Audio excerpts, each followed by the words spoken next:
नमस्कार दोस्तों, एक समय की बात है। भगवान शिव और माता पार्वती पृथ्वी पर भ्रमण करने के लिए निकले। शिव जी ने पार्वती जी से पूछा कि आप 12 महीने के रास्ते से चलोगी या 6 महीने के रास्ते से? तो पार्वती जी बोली, मैं 12 महीने के रास्ते से चलूंगी। तब शिव जी ने पार्वती जी से कहा कि संसार के लोगों के दुखों को देखकर आप कोई भी हट नहीं करोगी। पार्वती जी मान गईं। अब शिव जी पार्वती जी को लेकर चलते हैं तो रास्ते में देखते हैं एक घोड़ी कष्टा रही थी। उसके बच्चा होने वाला था और वो दर्द में थी। तो उसकी पीड़ा देखकर पार्वती जी ने पूछा, ये घोड़ी क्यों कष्टा रही है? तो शिव जी कहते हैं कि ये माँ बनने वाली है।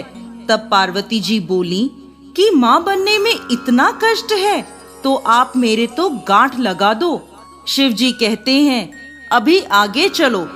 तभी रास्ते में एक राजा का राज्य आता है।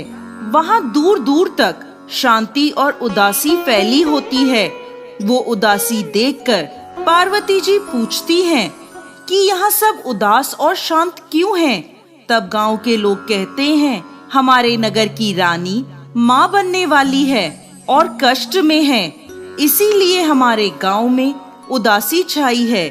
तब पार्वती जी फिर शिव जी से कहती हैं कि माँ बनने में इतना कष्ट है तो आप मेरे गांठ लगा दो। वो शिव जी के पीछे पड़ जाती हैं, पर शिव जी उन्हें ये कहकर आगे बढ़ जाते हैं कि यदि एक बार गांठ लग गई तो दोबारा नहीं खुल सकती। अब जब वो आगे बढ़ते हैं तो देखते हैं कि रास्ते में एक गाय कष्टा रही थी। उसकी पीड़ा देखकर पार्वती जी फिर बोली, माँ बनने में इतना कष्ट है तो आप मेरे तो गांठ ही लगा दो। पार्वती जी हट करने लगी तो शिव जी ने पार्वती जी के गांठ लगा दी। अब वो दोनों आगे बढ़े। इस प्रकार चलते चलते वो दोनों पार्वती जी के पीहर पहुँचते हैं। वहाँ सब उनकी खूब आवभगत करते हैं, खूब पकवान बनाए जाते हैं। पर शिव जी जो भी खाना बना होता है वो सब खाना खा जाते हैं। अब पार्वती जी क्या खाएं? तो वे बथुए की साग खाकर पानी पी लेती हैं। दोपहर में जब वो दोनों विश्राम करते हैं तो शिव जी पार्वती जी से पूछते हैं कि आपने क्या खाया?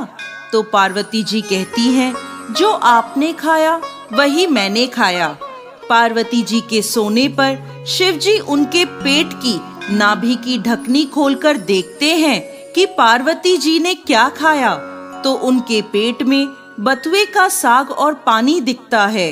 पार्वती जी के जागने के बाद शिव जी उनसे कहते हैं, आपने हमसे झूठ बोला था, आपने तो बथुआ और पानी पिया है।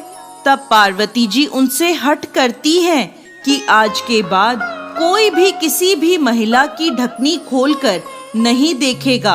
अर्थात आज के बाद कोई भी किसी भी महिला के पेट में नहीं देख सकेगा, क्योंकि किसी भी महिला के पेट में उसके ससुराल और पीहर की लाज होती है। आप वचन दें। तब शिव जी को वचन देना पड़ता है। उसके बाद से अब तक किसी की भी ढकनी नहीं खुलती है।